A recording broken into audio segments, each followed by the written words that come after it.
Dhaabbileen siyaasa Oromoo deeggartoonni isaanii yeroo ammaa kana akka malee walirratti duulaa jiranii wal dhiibaa jiranii akka Jawaaritti ummata kanaaf maal dhaamtan dhaamsa kiyyaa Oromoon internal civil war keessa jira. Gara fuuldura immoo kanarra hammaataa deema. Careful yoon deemin. Akkuma reefu jeetti mootummaan tunis Oromoodhaan lolaa sireen isiin jajjabeeffattu hin jiraatu. Way osoo deessee haati marraa lama harmee marraa lama way osoo si deessee haati marraa lama haati yeroo lama.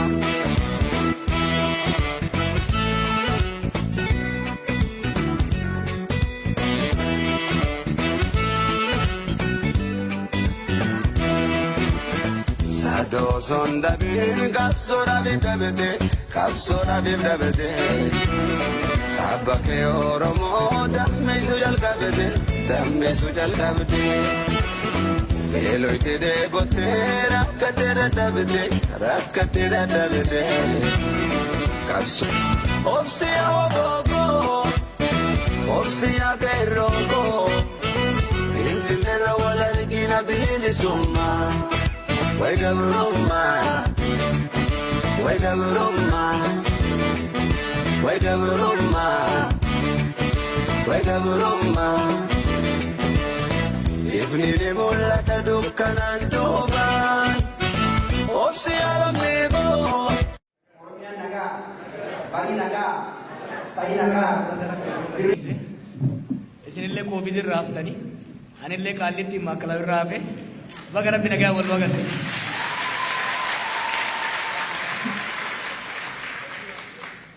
Baatii lama osoo addan dhaabilin naannayaa jira, odeessaas jira. Hedduu dadhabee Kaanaadaa sababa barbaadellee irraa hafuuf hin ka'e. Viizaalleen ture dhufee garuu mootummaan teessanillee diddeen naa kennite. Hoggaan nan hafa jee kitaaba afaa gaafadhu immoo warri Ameerikaa warri Kaanaadaa kun walitti naafa. Kanaafuu ka Ameerikaa dhayitee Kaanaadaa yoo hin dhufne lammata garba maalii kan Atlaantikii kana ceetu jenna doorsisee saniif hin dhufe. Bagan dhufee baga wal agarree baga nagaan eedanii siin jaa.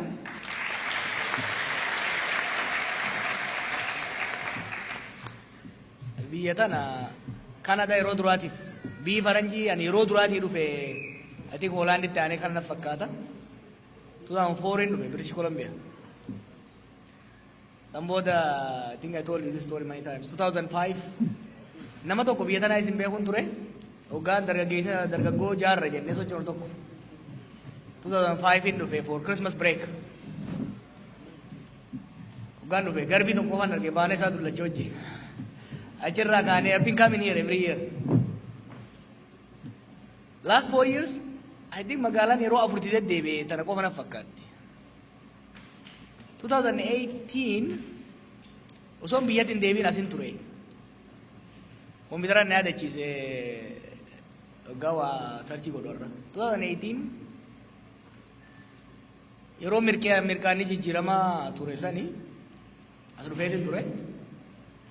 If you remember, I was very skeptical. Namni hedduunis mirkaana keenya irra bishaan qabbanaa'aa na itti jechuu ture. Skeptical. And I decided in this town to go back as well.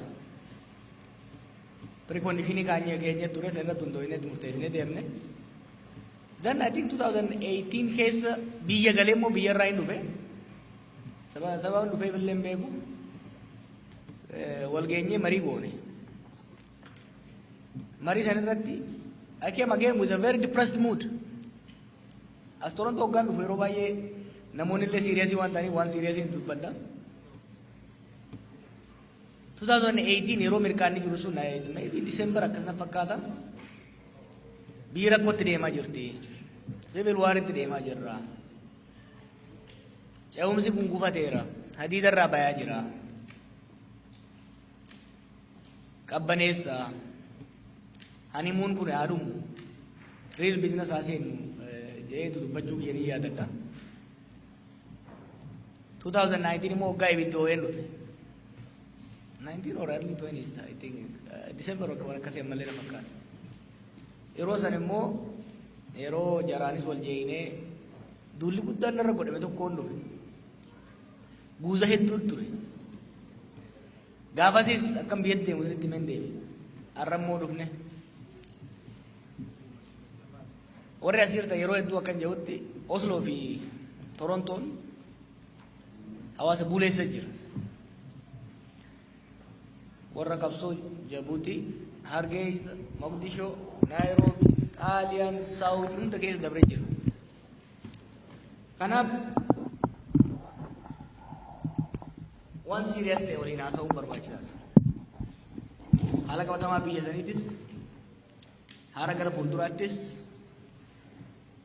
yeroo fudhee isin hojii haasa'uun nuti hin deema. Qabxiilee hangammaa baatii lamaan dabreef marii bal'aa goone hawaasa addunyaa hawaasa keenya bakka adda addaa jiru wajjin gaafileen adda addaas ka'aa ture. Hamban barbaade olitti immoo namni keenya wal jidduutti waa'ee ormaa osoo hin ta'in waa'ee ofii waan kallattii ofii karaa itti deemuu qabnu bal'inaan mari'ataa jira. Torontoon irraa kaasuudhaan Kaanaadaatti sanboota biyya deebinee marii kana we will go to deepen it. Gadi bal'inaa deemnaa jechuu kanaaf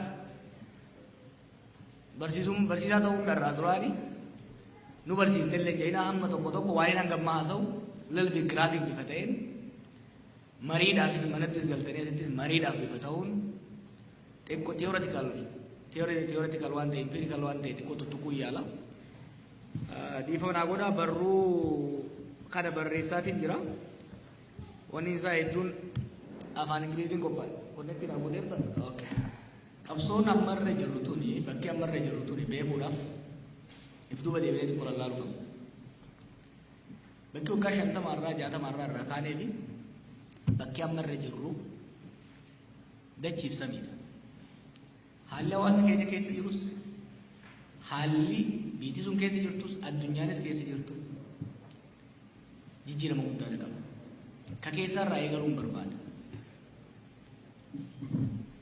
Akka ilaalcha kiyyatti qabsoon Oromootuun gaafa eegalte 60moota irraa kaasee hanga ammaatti gulantaalee taa'uu sadarkaalee 3 keessa dabalata. Akkuma sabboonummaa biraa yookiin immoo naashinaalisti piroojeekti kamiitu hawaasa tokko gabrummaan cunqursaan adda diige deebiftee rooroo raasu sirna siyaasaan hojii dabooti, hojii walooti, hojii guuzaati. Uummanni tokko waan walootiif guuza walii akka bahuu ka barbaadan taate waloo isaa deebisanii eenyummaa waloo isaa ijaaruun barbaachisaadha. Kanaaf gulantaan abboonni keenya dura godhan 60moota irraa kaasee sochiin afran qalloo, sochiin Marcaa Tuulamaa Saasaatu, sochiin Baalee, raadiyoo Mogadishoo kun sochii rivaayivaal jennuun takkaahuu hawaasa mataa isaa dammaqsuuti. Kana keessa dabarre. Lammaffaa irratti uummata dammaqsitee immoo ijaaruu qabda. Organize godhuu qabda. Mataa isaatii fi jaarmaa caasaa itti godhuu. Mallattoo waloodhaa kennuufii qabda. Reconstruction phase kan jennu jechuudha. Reconstruction phase kan jennu fakkeenyaaf odaan amma namu bakka hundatti agarru kuni it wasn't there before 1960s. It was part of the nationalist project. Odaan hin jiru jechuun odaan hin jiru. Garuu akka mallattoo Oromoo bahaa dhiyaatetti hin turre. The second phase is the reconstruction phase. Yeroo kanatti maal hojii oole? Mallattoo waloodhaa, aastoo waloo qopheessuu, qubee qoruu. Maaliif nationalism without language cannot be resurrected. It cannot be turned into a project. Kanaaf qubee qoruun hojiin Hayilee Fidaan fa'aa Shimara Shaffaa dalagaa turan sun hojii reconstruction keessatti agarru jechuudha. Jaarmaa siyaasaa fakkeenyaaf adda bilisummaa Oromoo dhaabuun Oromoon Pan Oromoo Movement, Pan Oromoo Organization ijaaraa deemuun barruuleen adda addaa kan bariisaa bakkalcha kan yeroo san jamaa turan kun bara san keessa ta'ee jechuudha. Inni 70s wanti hojjenne kana. Waan sammuu uummataa dammaqsinee gadi ijaarre san lafa qabsiisuun immoo 91 booda dhufe. 91 booda wanni dhufe maali? Oromiyaa gadi dhaabuun dhufe. Nationalism waggaa jennu takkaa'u qabsoo sabboonummaa waggaa jennu sabaa fi daangaa isaa walirratti tokko godhanii lafa kaa'u jechuudha. Kanaaf 91 irraa kaasuun waa sadii wanni gurguddaan Oromoodhaaf ta'e. Oromoon hojjetatte jechuudha.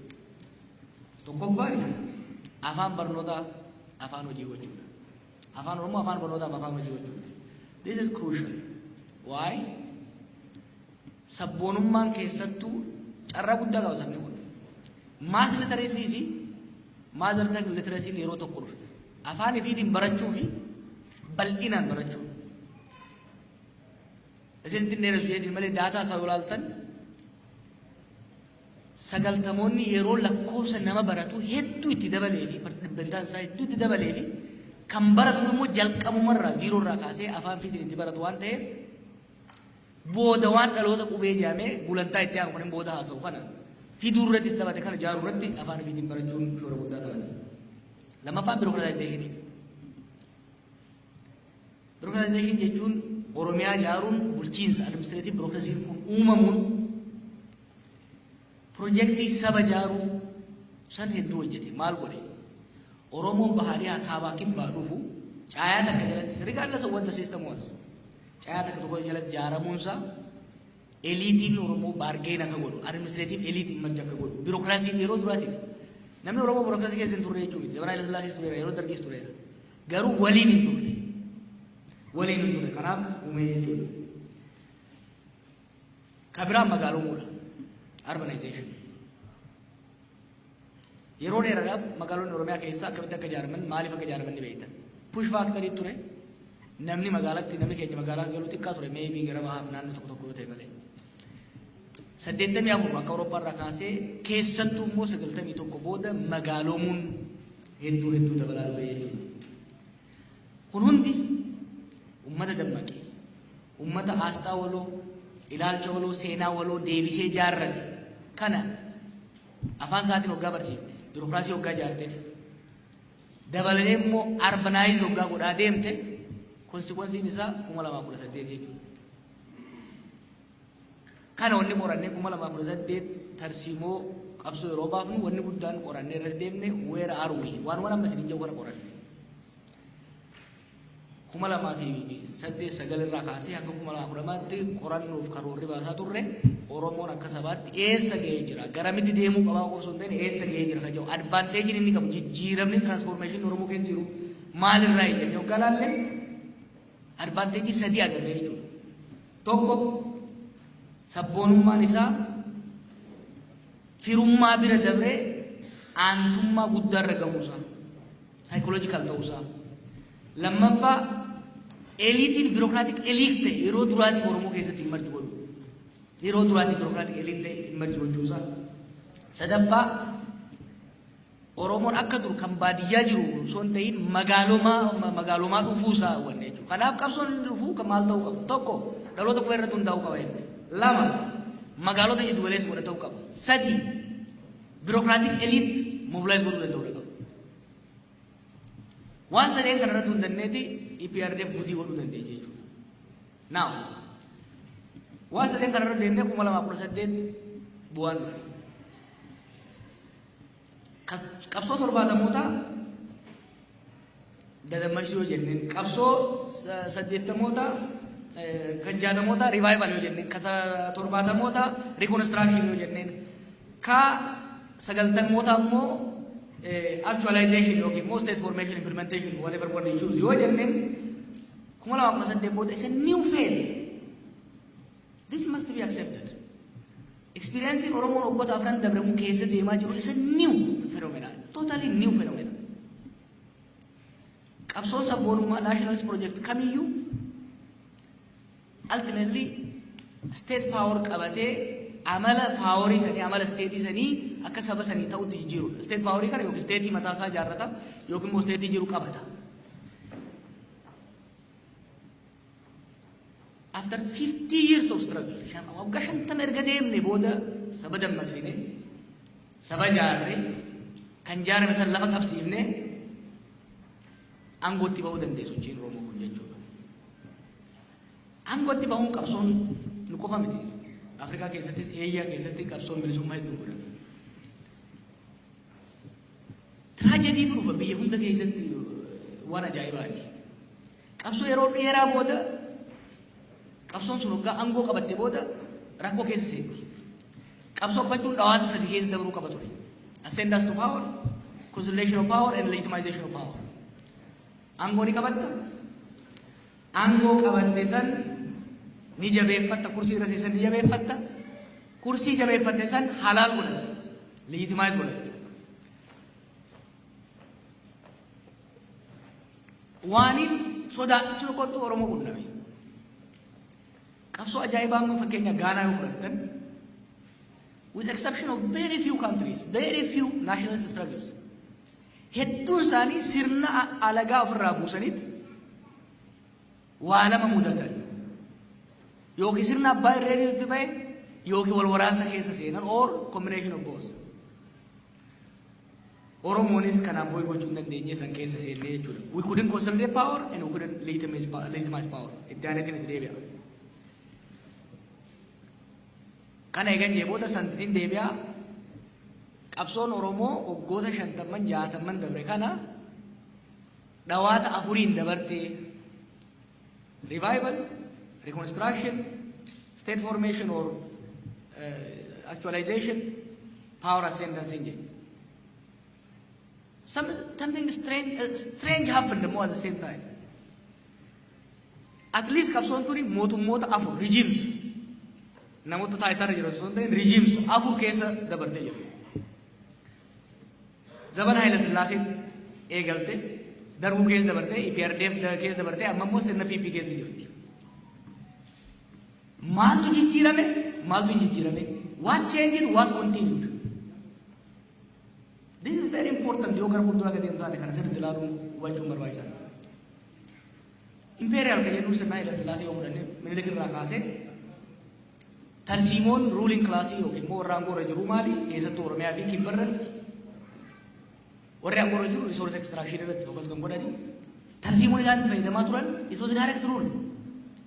Sirna naftanyaa kan jennuun sun ka hanga gandaatti gibiraas guuruudhaan risoorsii guuruu kana kallattiidhaan ruling classii sun namoota isaaniin wal fakkaatan erguudhaan extract godhu turan. Direct extraction. Zamana dargii yoo fudhatte it was semi direct. Zamana dargii akka duriitti osoo hin ta'in hamma tokko Oromoonis biirokraasii keessa bulchiinsa gargarii keessa seenuu eegalee jechuudha. Still direct but not so. Zamana EPRDF moo garuu indirect. Zamana Haayila Sillaasee more of French model hordofuu ture state'ni. Zamana EPRDF zamana Mallasaa immoo British model indirect model eegalee jechuudha. Zamana PP direct itti deebi'e but with a very interesting difference. Zamana Haayila Sillaasee it was direct rule by others. Zamana PP is a direct rule by your own. I will come back to it. Mootummoonni afran kun immoo Oromoodhaaf concessionii takka waa kennaa ofirraa sosobaa turan afranuu. Akkamiin sosoban? Imperial mootummaan nugusaa keessattuu zamana Xaaliyaan booda eega Xaaliyaan dhuftee Oromoon xiqqoo dadammaqee hidhincilee itti agarsiifatee booda state modernization keessatti eliitii Oromoo ilmaan namoota Oromoo jajjaboo barsiisuu, waraanatti galchuu, biirokraasiitti galchuu, assimileet gochuu, amaareessuudhaan ofitti qabachuu irratti hojjetee jechuudha. Elite cooptation was the concession. Maaliif Oromoo keessaa warra mataa ta'e yoon qabadhe mass revoltii ofirraan dhorkaa yaada jedhu socho'u ture. It worked but it backfired. Haga duraa Oromoo gadi qabee booda garuu isteetichi Oromoon guddaa waan ta'eef sir guututti assimileet gochuu hin dandeenye warri immoo sirna sanarratti booda fincilee rakkoo itti uumellee warruma dura assimileet ta'e. Dargiinoo maal Oromoodhaa wanni konsiid godhe takka wanni Oromoo ittiin sossobe maali? Gaafiin ijoon sirna Haayila Sillaasee murtee keessaa gaafii lafaati. Gaafii Oromoo kibba laallamtu. Kanaaf darguun lafti qonnaan bulaaf jechuudhaan lafa deebise. Gaafii guutuu sabaan deebifne garuu hamma tokko uummata ofirraa gadi gabgochuu danda'e jechuudha. EPRDF maal godhe? Mind you, I said nominal concession, no real concession. Elite cooptation illee nominaalidha. Figurative fafakkeessaa jechuufi. EPRDF maal godhe? Oromiyaa akka uumamtu hayyamuudhaan nominally self governance kennu. Dhimma afaaniitii fi dhimma aadaa irratti konseetii godhe. Xiqqoo ofirraa gadi qabu. PPO maal godhu jiru? PPO direct rule through our own jedhee jira. Jallaa keenya kan jee nama lolchiisu tokko. Idduuba deebitee zamana Haile Sillaaseen hordofti. Elite cooptation irratti focus gooti. Qabeenyaa fi aangoo elitiidhaan raabsuu irratti fuulleffattee jechuudha. Repressive strategy isaanii hoo concession strategy isaanii agarsiisa. Repressive strategy isaanii hoo maal ture? Kan zamana Haile Sillaasee cultural marginalization maaliif warri Haile Sillaasee theory saba biyya tokko keessa sabni hedduun jiraachuu hin danda'u. Sabni hundi waliin cafallaqamee tokko ta'uu qaba yaada jiru irraa waan deemaa turaniif there was significant cultural and linguistic marginalization and forced assimilation in ture. Extensive economic exploitation in ture jechuudha yeroo Haile Sillaasee. Yeroo Dargii aadaan sabboonummaa dagaagsanii waan sodaataniif cunqursaan ni ture.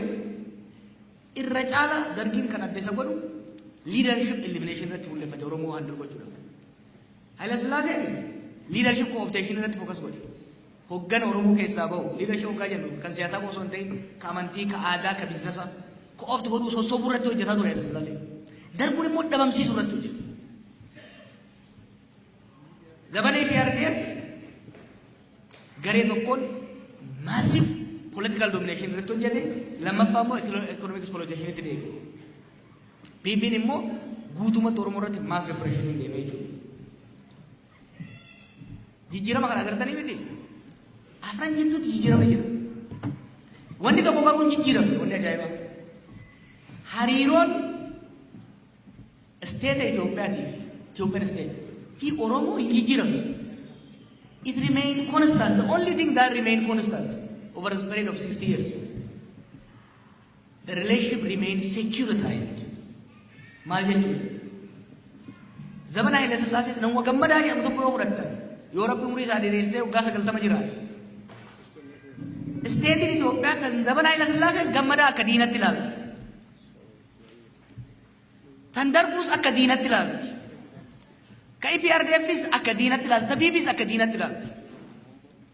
Teestii godhuu dandeessa waan kana. Bakka wayii waajjira mootummaa federaalaa bakka tokko godhatanii namicha gammadaa jedhamu maqaa moggaa laalu siistamni ri'aaktiin akka itti godhu baay'ee jijjiirame. Zamana Haile Sillaasee akka gadigalootti akka farraatti ilaalama. Zamana darbu akka sargootti ilaalama. Zamana EPRDF akka shororkeessaatti ilaalama. Amma immoo akka shaneetti ilaalama. Is a label they give. State Itoophiyaa qofa miti kan Oromoo akka diinatti ilaalu. Oromoo akka nama gammadaa jedhutti yoo fudhatte immoo botaan mana jechaa jiru ani baay'ee way gammadaa figurative name. Gammadaan zamana Haile Sillaasees wattaadara Itoophiyaa sirna Itoophiyaa waggaa laalu hirrifata itti dallana akka diinatti ilaalu. Zamana darbus zamana EPRDFis ammas in spite of all these changes the relationship between Ethiopian state and Oromo remained securitized. Very peculiar. Particularly is peculiar amma yero sirni Oromo reconstruction bira darbe waa hunda darbe aangoo qabattu ragahetti hariiroon Oromo fi state jiddu jiru securitized ta'ee dhufe jechuudha. Amma maaliif securitized ta'e ka jedhu irratti ilaallu. Particularly kuma lama prosente booda hariiroon kun maal jijjiirame? Why it remained? This is very interesting. Aangoo ni dhuunfate sochiin kun dhufee dhiibee sirna alagaa buusee nama ofii sirna ofii kan jedhu irra kaa'e. Why? angoo qabatee waa lama dadhabee hin jedhe. Konsuleet gochuus hin dandeenye. Liitimaayis gochuus hin dandeenye. Konsuleet gara lamaan gochuu danda'a sirri tokko. Tokko humnaan gadi cabsee siree akkan sochoone abbaa siree irraatu hunda kabalee booksiin da'ee birraa jabeeffachuu danda'a. Yookiin immoo nu geessii itillee tuni jedhee waliin gahee deemuu danda'a. Sanillee konsuleet gochuu hin dandeenye amma sirri jiru. Liitimaayizeshiniis hin dandeenye haa liitimaayizeshiniis gara lamaan argachuu danda'a sirri tokko. Yookiin nama sana yookiin immoo sirna sanii yookiin immoo paartii sanii ol humni biraan jiru olaantummaa siyaasaa guddina diinagdeef seekuritii qabaachuudhaan hunda caalgochuudhaan liitimaasii argachuu danda'a. Yookiin immoo sirna dimokiraasiitiin filamee liitimaasii argachuu danda'a. Sirni ammaa kun pay attention to this because this is really crucial.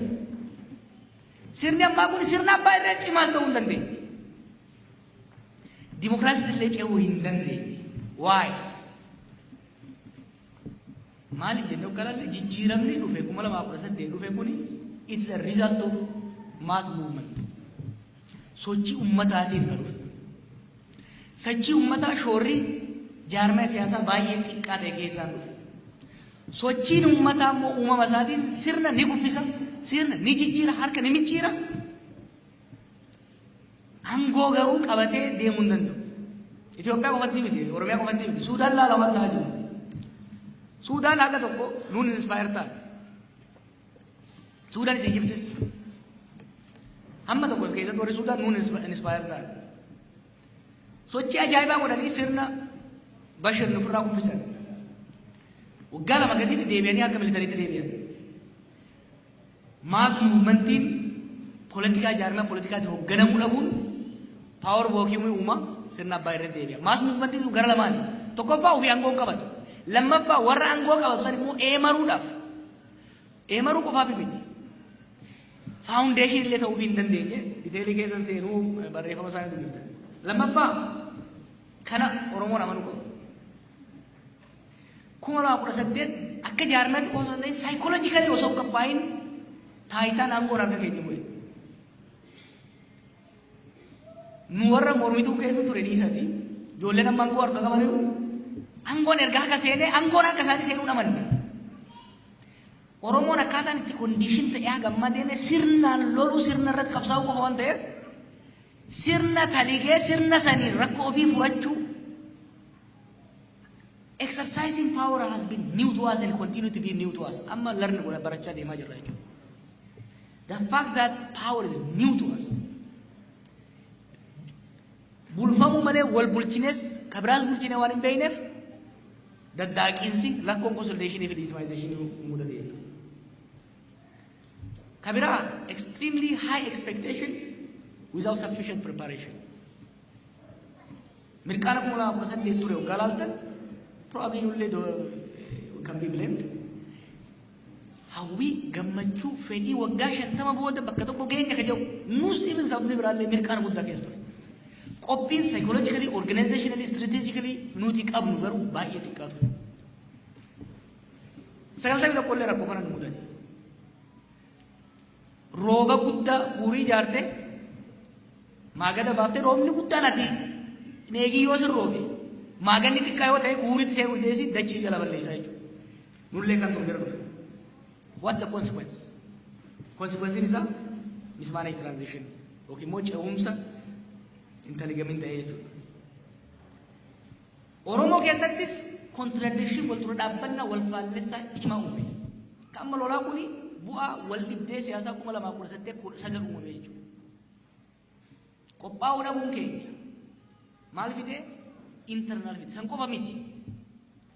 Sirriitti qophooyinee gahumsa jaarmaa qophaa'ina saayikooloojii aangoo dhufe san ufiifis ormaafis akka ta'u kara lachuun takka kara dimokiraasii takka sirna abbaa irreeti ittiin deemuudhaaf qophaa'uu dhabuun keenya humnoota alaatiin external forces jennu wajjin walitti bu'iinsa miti.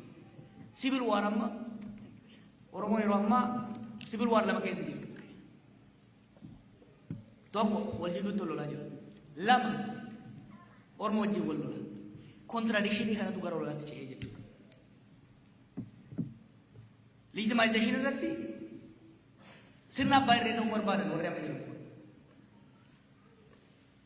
Sirna Oromoon keessaa dhufe bakka qabsoon Oromoo irraa dhuftee san hubachuu dhabuurraa sirna abbaa irree ijaaruudhaaf Oromoon hin danda'u ture 2018 abbaa fedhe yoo fiddan bakka san sirna abbaa irree ijaaruu hin danda'u ture. Maaliif sirna abbaa irree ijaaruudhaaf solid social, economic and security base barbaachisa. Social and psychology. Sabboonummaan Oromoo sirna irratti finciluudha irratti qabsaa'uudhaaf shep godhame malee sirna abbaa irree utubuudhaaf hin qophoofne. Kanaaf hoggaa hawwii sirna abbaa irree as babaatu sabboonummaan Oromoo kan dura dhaabbate sabboonummaa Oromooti. Sabboonummaan Oromoo yookiin immoo social beeziin sirna abbaa irree haaraa silaa ta'uu malu diina guddicha sirna abbaa irree haaraa ijaaramu deemu ta'ee as ba'ee jiru. Economic base biyya keessatti diinagdee socho'u keessa dhibbeentaadhaan hoggaa kaayan 2017 fakkaate warri alaa hoggaa kaayan saba hedduu kaayanii Azars keessa turre nu Azars. Kanaaf sirni abbaa irree Oromoo ijaaruudhaaf economic foundation illee hin turre jechuudha. Sir, political jaarmayni siyaasaas ta'e kanneen biroo kan sirna abbaa irree utubuu danda'u Oromoo keessa turre jechuudha. Kanaaf sirna abbaa irree ijaaruudhaaf hawwuun fundamentaalii dogongora ture bara. Sirna abbaa irree ta'uu hin dandeenye. Babbaan fedhe osoo bakka biyyi kana dhufe sirna abbaa irree Oromoo ijaaruu hin danda'u ture. Kanaaf filannoo qabnu sirna dimokiraasii ijaaruu ture.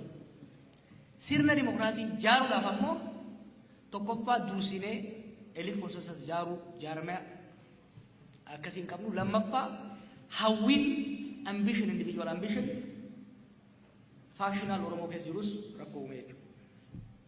Consequences maali? Maal uume? Mismaashini maal kun maal uume?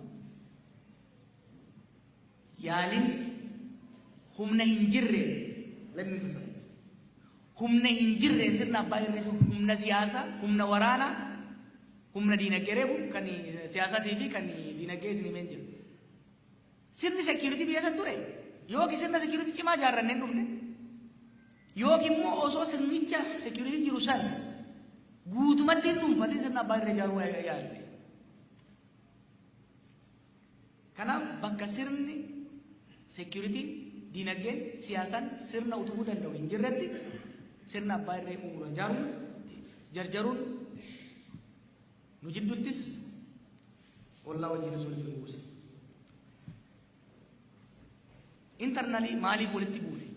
Walitti buune kana namni fudhachuu danda'uu qaba. Tokko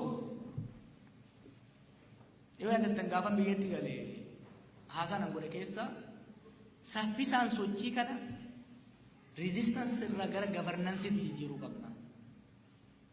Siyaasa, psychology, jaarmaa, modelii, strategy diddaatirraa gara bulchiinsaatitti gara governanceetti yoo jijjiirre malee rakkoo keessa galla sodaa guddaan qaban ture. Tokko kan inni jarjaree biyyatti galee osoon waan baay'ee osoon beeku rakkoon isa akka dhufu osoon beeku namaan gotti dhufellee osoon mormu kan hin dhaqeef hamman danda'etti tattaafadhee naareetiivii Oromoo, sochii Oromoo kana resistance irraa governanceetti yoo jijjiirre malee internal contradiction hamaan nutti dhufaa sodaa jedhu akkuma sodaadhe ta'e internal contradiction gara lolaatti geesse kun kanarraa dhufe. External ayyaayatuun ayita maal jedhan afaan amaaraa jette ayyaayatuun ayita qabma waan jedhan tokko beektu qabata saalaa liitiidha yarkaan fudhu yaa fakkaate. Internally sheekii ta'uu keenya ogaa argan humnoonni alaa ambishinii biraa 2018 historically dha. Waggaa dhibbaan wayii booda aangoon south shiftii godhe. Kuni economic, political, psychological realignment waan baay'ee historical fact hedduu jijjiiree dhufe. Akka jijjiiru waan beekamuuf sochii rakkoo hedduu uume biyya san keessatti mataa namaa keessatti. Kuni kan gara olaatti kan seene internally consolidate godhuu dhabuun keenya ani osoo 2018 2019 hamma 20 keessoo keenya cimsinee jiraannee lolli kaabaan uumamu ture. Sanjaalaa diinagdee findeemne. So where are we? Where are we? Tokko aangoon takka konsolidate hin taane liitimaayis illee hin taane sireen ammallee dadhabde ammallee halaal hin taane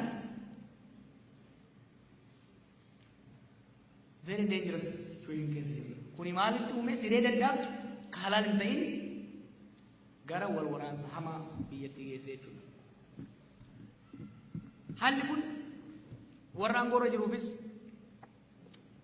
warra isaan mormuufis keessatti Oromoo keessatti isa lose outcome wanni amma jiru isa lose mootummaafis warra mormuufis irra caalaa immoo uummataafis kasaaraa waloo keessa jirra. Akkamitti gara mootummaatiin yoo fudhanne there is a dysfunctional governance. Warri biyya keenya yoo ilaaltan hojii tokko raawwachiisuu hin dandeessan gama securitytiin gara bulchiinsaatiin gara hedduudhaan bulchiinsi governance akka malee hojii hojjechuu hin dandeenye fi wal xalafaa oolu ni gartanii miti internet irra waan ta'aa jiru. Dysfunctional governance securitytiin akka malee dadhabe securitytiin biyyaa sochii Alshabaab eeggadde godhaa jiru argaa jirtanii miti. Ugaan Jarmaniitti eegalu waan tokko saalfachaa nafaan qaqqabachaa ture.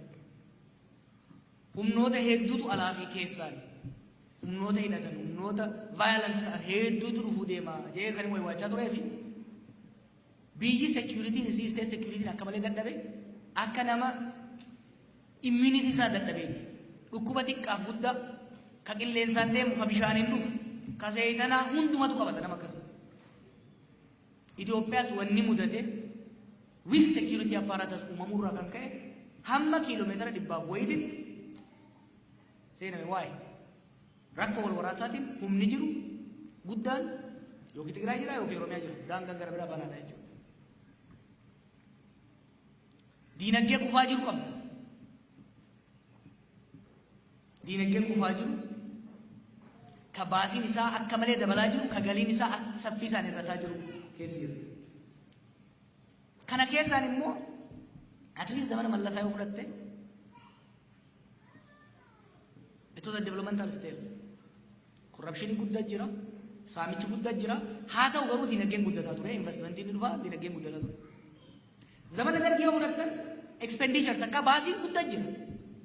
Garuu gargaarsi raashaa guddaa waan tureef offset gochuu danda'a ture mangistuun. Amma maaltu dhufaa jira?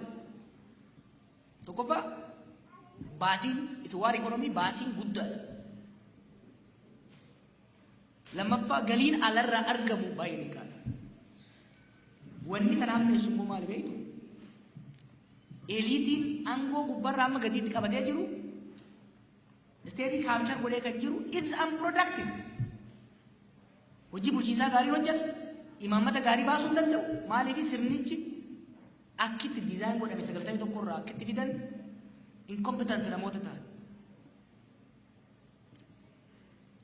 Solidarity fi loyalty isaanii ofirratti horate waan ta'aniif amma san transform gochuu dhabuurraa isteetiin takkaa'uu sirnichi bureaucratic efficiency hin qabu. Akka malee nyaata waan baasu garuu hin qabu jechuudha. We have a consumer state. Kanarraan dabalatee security'n isaa laafaa waan ta'eef, diinagdeen isaa laafaa waan ta'eef, bulchiinsi isaa laafaa waan ta'eef humnoota alaatiin akka malee banaadha jechuudha. Humnoonni alaa bahaa dhufanii, dhahaa dhufanii, fagoo dhufanii, cinaa dhufanii akka fedhanitti harka micciiru, ka gubbaarra jiru akka dadhaban taate ka jala jiru micciiru humna adda addaa ijaaru irratti sadarkaa adda addaa. Kanaaf maal mudannee waggoota afran kana keessatti gara mootummaatiin haala hamaa keessa seenu mootummaan. Gara mooraa qabsootiin waggaa fudhanne.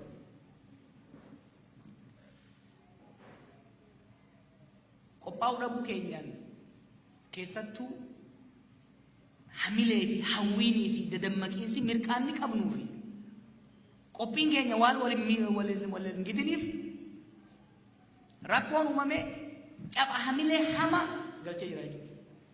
Serious collapse of self-esteem. Sagaltamni tokko booda, sagaltamni lama booda waan akkasii keessa seenne turre amma even deeper. Kuni mooraa keessatti paralysis guddaa, disillusionment guddaa uumee jira jechuudha. Fragmentation qoqqoodamuu kana uumee jira. Sabiyoo mass death dhumaatiin nama keenya waggoota afran kana ta'e waggaa 27 hin taane gama maraan mass death kabiraa risk of being discredited hanga har'aatti Oromoon qabsaa'een bilisoomu yoo nuun jedhan malee tokkoon ta'u yoo nuun jedhan malee gara biraatiin baay'ee bileen godhamu ture yookaan jara amma dura tursan wajjin negoshee goonu yeroo hedduu wanti itti naarsa tokko ture Oromoon ofis ollas bulchuu hin danda'u biyya bulchuu dhiisii waluu bulchuu hin danda'u gaajaan nuti kan harreen teenyaa biyya bulchite jedhee itti talaata ture amma maal uume tokko propaganda Oromoo san dhugoomsaa ture lammaffaa sirnichi humna hin qabneen sirna abbaa irree jaaruudhaaf tattaafachuun saboota buraatiin mootummaan saboota biraatiin akka walitti bu'u uumuudhaan Oromoon ofiifis dhuma akka nama fixuutitti akka orma biraa fixaa cunqursaa saamaa jiruutitti leebel ta'ee jiru. Kana seriously fudhachuun barbaachisaadha. Whatever these guys do akkam isin ilaaltanii ofirraa fageessanii whatever they do maqaa Oromootiin ta'aa jira. Kun dachaa lama miidhamaa jirra jechuudha. Cunqurfamaa jirra, hidhamaa jirra, miileen keenya cabeera. Gara biraatiin immoo diina soorachaa jirra. International immoo maqaan badaa dhufe jechuudha. Kabiraa wanni seriously fudhatamuu qabu sirni laaffataa deemuun hamileen cabuun reefu akkatti saba jaarre akkatti biyya jaarre revival irraa reconstruction irraa kaanee akkatti deemne kaasee jira. It might undo Sudaan an qabu saniiyyuu hiikuu danda'a. Haada foonee waggaa 50 fiixarratti guduunfuu dadhabne tana tarattaruu danda'a jechuudha. San keessa seenuun barbaadu cufaa biraa ta'e yeroo biraa waan dubbatu. Kanaaf warri aangoorra jirus warri mormitootaas sabni kunis kasaaraa hamaa keessa seenee jira. Kana seriously reflect godhuun amananii fudhatan malee gara fuulduraa socho'uu hin danda'u. Haalli waggoota afran deemee as ga'e kun saffisaan dhaabbannee laallee course correction yoo godhuu baanne taate rakkoolee hamatu akka biyyattis akka sabaatti nu dura jira. Wal waraansi amma jiru sibiil waraanni jiru kun babal'ataa gareelee xixiqqoo keessatti wal jidduttis ollaa wajjinis walitti bu'iinsi dabalaa riskiin itti deemu. Maaliif isteetiin dadhabaa jiru immuniitiin si dadhabaa jiru rakkoo adda addaa saaxilamaa akka jirtu.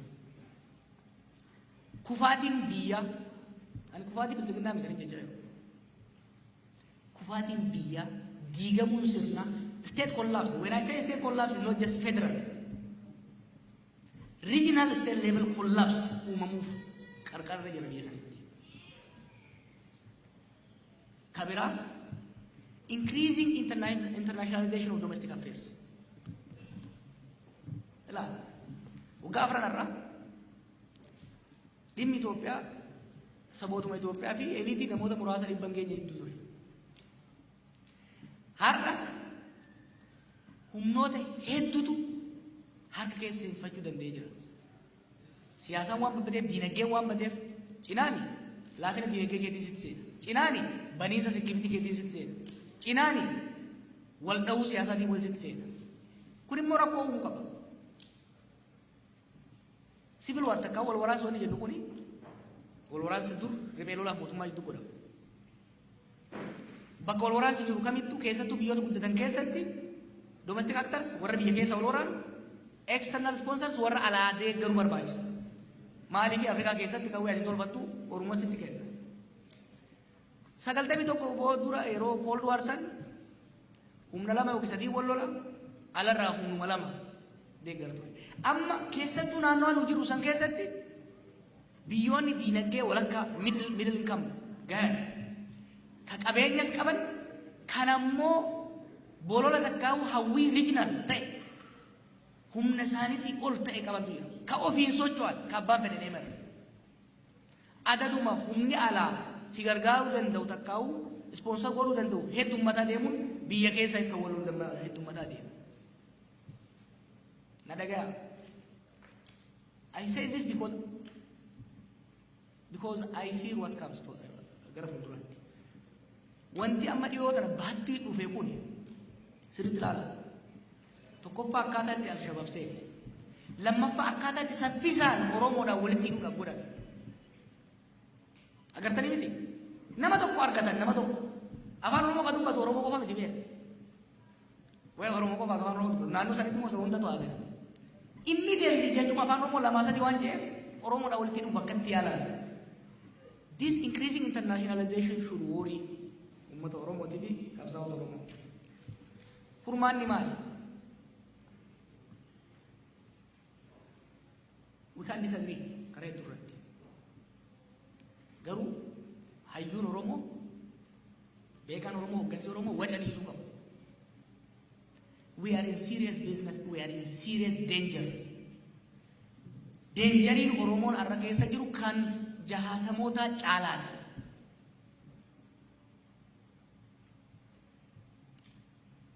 Seriously yaaduun barbaachisa. Waan keessa jiru sirriitti ilaalu tarsiimoo haala waayitawaadhaan wal qabate wajjin deemuu danda'u baasu. Haala uummanni keessa jiru kan nama tuttuqe hunda jechuu kiyyaa miti. Kanan jee kana qofa jechuu kiyyaa miti. Garuu Oromoon eessarra ga'e keessoon isaa, diinagdeen isaa, siyaasni isaa, saayikolojiin isaa maalirra ka jiru ka jiru sirriitti hubachuu. Biyya keessa waan jiru hubachuu, international, regional waan jiru hubachuudhaan tarsiimoo realistic ta'e, pragmatic ta'e kan yeroo kana wajjin deemuu baasuu barbaachisa. Biyya sanii fi Oromoo balaarraa baraaruudhaaf tarkaanfii afur hordofuu qabna natti fakkaata. 3-phase action is needed. 4-phase. Tokko ceasefire. Ani lola hunda jibbu. Wal dibdeen tokko lola malee kan furamee jira. Lolli wal dibdee takka furmaata. Wal dibdee Itoophiyaa keessa jirtu garuu furmaata miti lolli. Maaliif akkuma isin jeetti haala qabatamaa sabni biyyi naannoon sun irra addunyaan keessa jirtuun civil war yeroo ammaa jiru kuni Libiyaa soo fudhatan, Siiriyaa soo fudhatan, biyyoota biraa soo fudhatan, even Ukraine. Wal waraansi wal mo'achuutti dhufu dura amma waggaa 20 ta'u 30 ta'u sirni riphee lolaa tokko ni dhufa. Sirna mootummaa injifatee yookiin naannoo fi biyya godhatee jaarata itti fufa yookiin immoo mootummaa tokko bulchaa biyya sana itti fufa. State continuity was assured in the past. Amma garuu state continuity dhiisi statein adda addaa emerge gochuudhaaf assuring qabu. Endless cyclical waan keessatti seenama jechuudha. Kanaaf number 1 namni biyya sanii Oromoonis sabaa sablammoonni biyya saniis warri biyya sanii addantaa qabanis wanni irratti wal ta'uu qaban irratti hojjetuu qaban lolli akka dhaabatu. Lola dhaabanii biyya tasgabbeessanii demilitarization of the mind. Oromoo qofaa miti amma. Sodaa nageenya hamaa biyyattii weeraree jirurra namni hamma danda'een shugguutiis kilaashii hin tajaajilu. Kadhabe jongolloos taatu qaratee bira taa'u jiru. Fear has engulfed the country. Demilitarizing. What I'm talking about is demilitarizing the mind. Sammuu namaa demilitarize gochuudhaaf ammoo security secure namni akka insecurity akka irra gochuun barbaachisaadha. Political spaces immoo desecuritize gochuu barbaachisa. Wanni yaade biyyatti dhiisee deeme tokko maali? Keessattuu saboota biraa keessaa kaadiree qofa warra xixiqqaa warra hawaasa keessatti wanni hin qabne qofa waan fidaniif rakkoo siyaasaa yeroo isaan mudate hunda furmaata siyaasaa hin yaadan. Rakkoo siyaasaa akka bu'u furmaata security fokkoo furmaata humnaa barbaadan. It's a lazy man's out. We need to desecuritize the political space. Kuni multi-track to solve the food. Multi-track uga jennu maali? Mootummaa federaalaa Tigraay wajjin negotiation seenaa jira. OLA wajjin seenuun dirqama. Yoo biyya sanis, mootummas, biyya sanis, saba sanis, weerar baraarra jedhamee yoo fayyadamu taate multi-track humnoota adda addaa wajjin negotiation gochuu barbaachisaadha. Sadarkaa itti aanutti ceasefire at least ila olola baay'ee qawwee hiikkadhaama miti nuyi kayyachaa jirru silence the gun disarming miti kayyachaa jirru demilitarize the mind silence the gun come to the negotiation table negotiation itti hoggaa seenne hariiroo haaraa wal jidduttis ollaa wajjinis new social contract kun immoo lachuu qabaataa multi-tracks qabaachuu danda'a at the same time national kanaaf national dialogue amma warri mootummaa jechaa jiru amma ta'uu hin danda'u. It would be dangerous. National dialogue amma deemu kanas dilee godhuu qabu jechuudha. Sadarkaa sadaffaatti lola erga dhaabne negotiate goone hariiroo gara fuuldura irratti amma tokko eega walii galne booda gara araaratitti reconciliation gara haqaatitti justice gara deebinee biyya ijaaruutitti deemna. Keessattuu hawaasni addunyaa doongoon hojjetaa jedhama. Waan diigame mana barnootaa diigame karaa diigame kana jaarreenii mallaqa gadhiisuu barbaadu. It is wrong. It's wasteful. Maaliif lolli osoo hin dhaabatin waan diigame ijaaree jechuun tokkoffaa maallaqa lolli sun ittiin deemu kennuudha. Lammaffaa bilaashuma waan boru diigamu warra deebisanii ijaaruun bu'aan qabu. At the end, democratizing the system. Namoonni akka dhuunfattis hariiroon hawaasota jidduus sirna dimokiraasiin akka dalagamu gochuun barbaachisaa ta'a jechuudha. Kuni karaan kun Oromoo sin baasa. Saboota Itoophiyaa sin baasa. Warroota gaanfa Afrikaatitti nagaa barbaadan hundaanuu karaan kun sirriidha yaada yoo qabu. Wanni road map to peace. Waggaa afran irraa transition road map nu baasa waloon haa baafannu jennee osoo waan hin barbaachisu jedhanii biyya kileetti galchan. Ammas wanni gaafannu we need a road map to peace. Gara kaafa'ootiin waan akka reefuu san steeppiidhaan lafa keenya kanaan deemamuu qabaa jenna. Absoluutii miti warri biraa muka biraa bitu garuu at the end of the day road mappii waloo ta'e tokko lafa qabaachuun barbaachisaadha.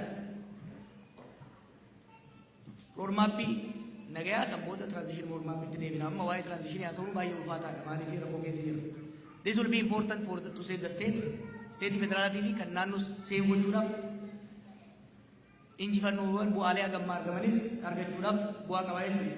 But continuing with the current phase haala siyaasaa diinagdee nageenya amma jiru wal waraansa amma jiru itti fufuun hundaafuu kasaaraa hamaa fidaa jennee yaadna. Dhaamsi maayyii ani qabu maali? Akkuma reefu jedhe Oromoo, Oromiyaaf, Itoophiyaaf, gaanfa Afrikaa fi addunyaaf illee yoo kan yaadamu taate haala amma keessa jiru kana kompleksitii isaa. Amma warra Ameerikaa waggaa darbu tokko kan jechaa ture kaaba qofarratti fokkatu kan jiran akka waan kaaba qofa rakkoo qabutti holistic approach qabaachuu qaba. Nulleen kan keenya qofa osoo hin ta'in haala qabatamaa naannoo sanii ilaallee kan simoo baasu onneerraa uummata keenyaaf yaadu sammuudhaan uummata keenyaa sirriitti gadi bulee yaadu sadaffaa waan yaadne san immoo hojiitti raawwachuudha barbaachisa. Dhumatti akka kaafaawatti xiinxala kanarratti hundoofne jaarmee jabaa jaarumatti fuulleffannee jira. Ce'umsota hagammaa dhufan irratti Oromoon carraa argame hunda kan harkaa bahuuf sirriitti waan hin qophaa'iniif jaarmee sammuun bifa adda addaa waan hin qophaa'iniif kanaaf qophaa'uu qaba jennee irratti hojjetaa jirra. Jaarmee jabaa hoggaa jennu jaarmee imaammata ifaa ta'e ambiigas ta'ee saba gara adda addaa joonjessu osoo ta'in ifa clear ta'e lafa qabaachuu irratti hojjechaa jirra. Lafa keenya isinitti simaa jirra. Jaarmee hoggansarraa kaasee hamma miseensa gaditti Oromiyaa fakkaatu.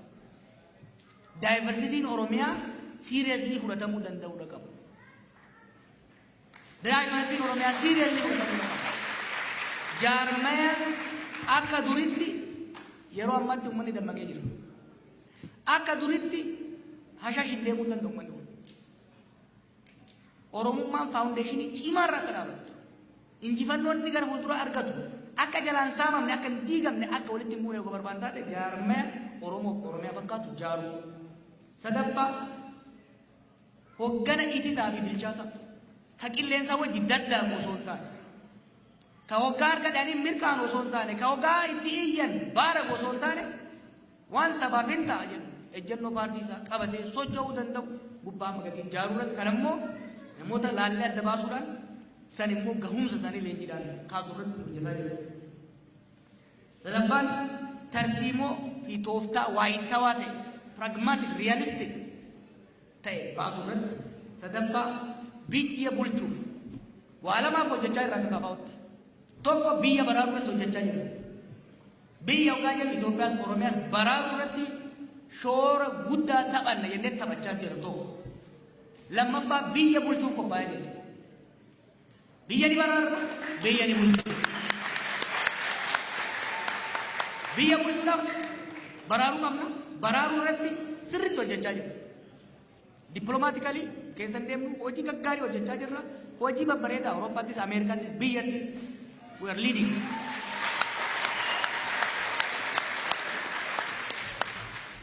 Lammaffaa biyya bulchuudhaaf immoo imaammata tarsiimoo hoggansa Oromiyaa fi Itoophiyaa fi gahaa ta'u biqilchuu irratti hojjechaa jira jechuudha. Kanarratti gara fuulduraas bal'inaan waan agartan jira. Jabaannee hojjannaa. Torontoo waan taateef hin dheeressee bunni illee dheeraa kan jira waan dhaggeeffatanii hedduu galatoomaa gaaffii waliin dhuftee dhugaatti barnoota hin argamne kana nuu kennuu keetii fi galatoomi barnoota horiin illee hin argamneedha. Warri dhufee warra hiree argateedha. Warri hafe immoo warra hiree kana dhabeedha. Gara gaaffii koottan deebi'atu naasaan dheeressin. Gaaffiin kun ni jalqabaa.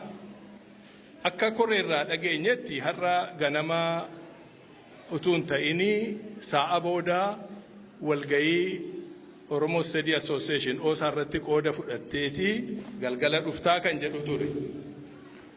Amma garuu akkan argetti har'a ganama eelii dhufte waan walgayii OSA kana qooda fudhatte natti hin fakkaatu. Amma waan social media irraa mul'atu dhugaadhaan isallee waan social media irraa mul'atu waan guddaa godheetu hin ta'ini xiqqoo akka biraatti haasa'amaa jira wanta xiqqooda irratti fudhatin hafteef. Kanaaf maaltu maal ta'eessa jedhu yoo naa deebifte nan fedhaa jechuu gooti. Inni lammaffaa gaaffii gaafatamullee hin qabne gaafatamullee immoo hin hafne natti fakkaata akkan ilaalutti. Tokko haasaa isin bakka adda addaa gootan irratti wantan isinirraa dhaga'e jaarmaan keenya jaarmaa Oromoo fakkaatu ijaarraa kan jedhu ture. Abdiin koos fedhiin koos baay'ee gaariidha guddaadha kanarratti jedheen ilaala. Haa ta'u malee haalli amma deemaa jiru kanaaf danqaa akka inni ta'u lafinni itti mul'atutu jira. Kanaaf isa kanaafi tooftaa maalii akkasiin qabdaniin sirraa baruu barbaadaa galatoomne. Iddaan sun ammoo wanti jedhu baga rabbi mana dhaadhisi baasee asitti wal nu agarsiise rabbiin galanne haa ga'u. Ammoo gaaffii haga ammaa baatii lama Awurooppaa fi Ameerikaa jidduu deemtus eegagoo ta'e waan quba qabuuf hedduu gaaffiin waan hafte natti hin fakkaatu ammoo wanti si gaafachuu barbaadu.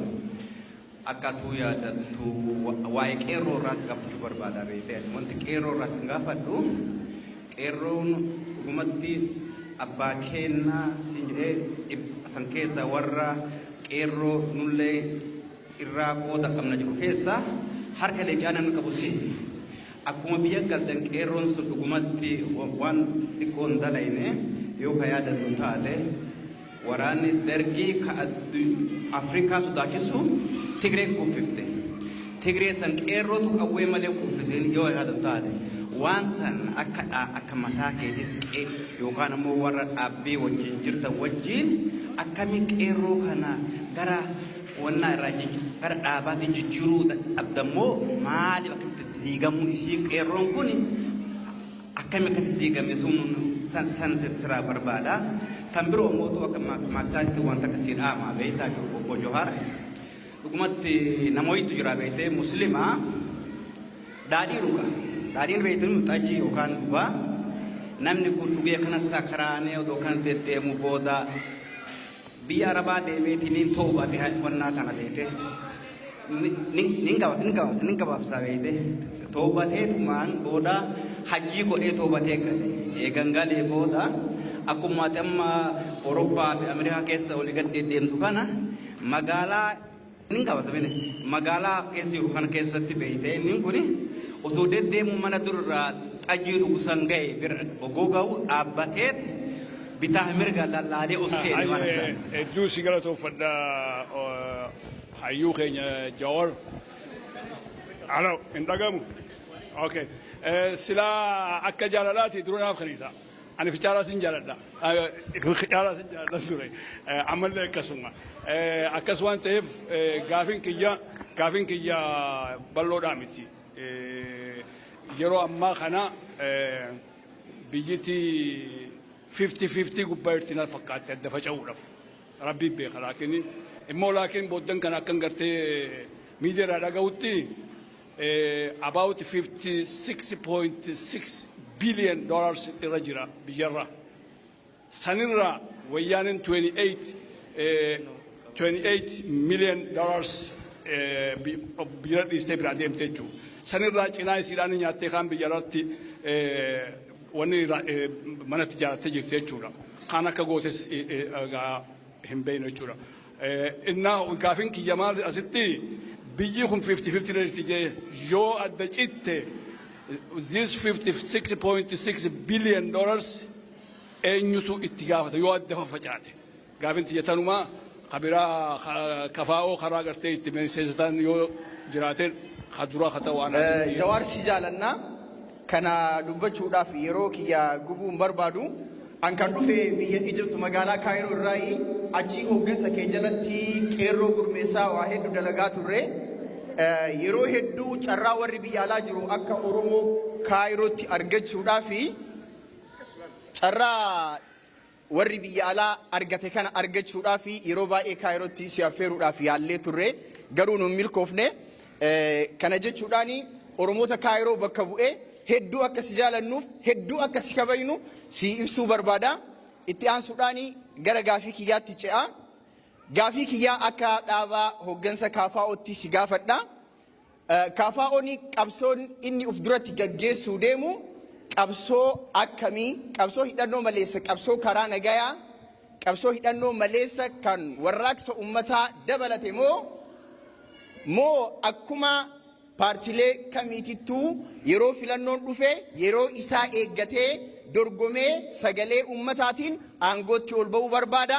Tokko inni lammataa dhaabbileen siyaasa Oromoo bara 2018 keessa tokko taanee ummata kana ceesifnaa jettanii gamtaa ijaarrachuudhaaf walitti dhuftan. Wanni sun bareeda deemaa ture, abdii guddaa nutti horee, saba kanattis abdii horee jechuudha. Garuu dhumarratti waan baay'ee nama gaddisiisu dhaabbileen siyaasa Oromoo walii galtanii qabsoo saba kanaa wareegama ilmaan qaqqaalii fuulduratti tarkaanfachiisuun osoo isinirraa eegamu an 35 argachuu qaba, an 30 argachuu qaba, ati 25 fudhachuu qabda jettanii osoo aangoyyuu hin qabatini wal loltanii gargar baatanii kun maaliif tahee kun gaafii itti aanu. Inni biraa irra deddeebiidhaan KFO'n yaada garagaraa kaasaa keessumaayyuu ABO Daawud Ibsaatiin hogganamu waliin hariiroo gaarii akka qabaachaa jiru ibsaa jechuudha. Garuu waan baay'ee nama gaddisiisu addi bilisummaa Oromoo yeroo ati Awurooppaa turte alaabaa tiyya qabattee waltajjii gubbaa hin bahini jedheetiin xalayaa hoggansa keetiif barreesse jechuudha. Waliigalteen ABO fi KFO alaabaa tiyya hin qabatinii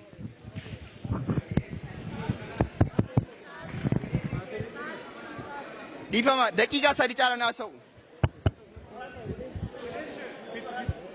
Laal gaafii arma duran gaafataminiin gaafadha irra deddeebi'aan jiru gaafii uummata Oromoo bal'aa waan ta'eef hiree biraan argannu. Yaa kanaafi alaabaa tiyya hin qabatinii jedhe waliigalteen KFO kana akkamitti laaltan waan jedhu gama biraatiin dhaabbileen siyaasa Oromoo deeggartoonni isaanii yeroo ammaa kana akka malee walirratti duulaa jiranii wal dhiibaa jiranii akka Jawaaritti ummata kanaaf maal dhaamtan baay'ee galatoomaa Oromeeffaa kana waa'ee siyaasaa so'uudhaaf hin danda'u kan Amaariffaan haasaa. Thank you ጆዋር እንኳን ደህና መጣህ። ስንተዋወቅ ረጅም ጊዜ ነው። በመሃል ተጠፋፍተን ነበር። ስላየው ደስ ብሎኛል። የኔ ጥያቄ ሁለት ነው። አንዱ ተማጽኖ ነው። አንደኛው የኔ ጥያቄ ተወልጄ ያደግኩት አጋሮ ከተማ ነው።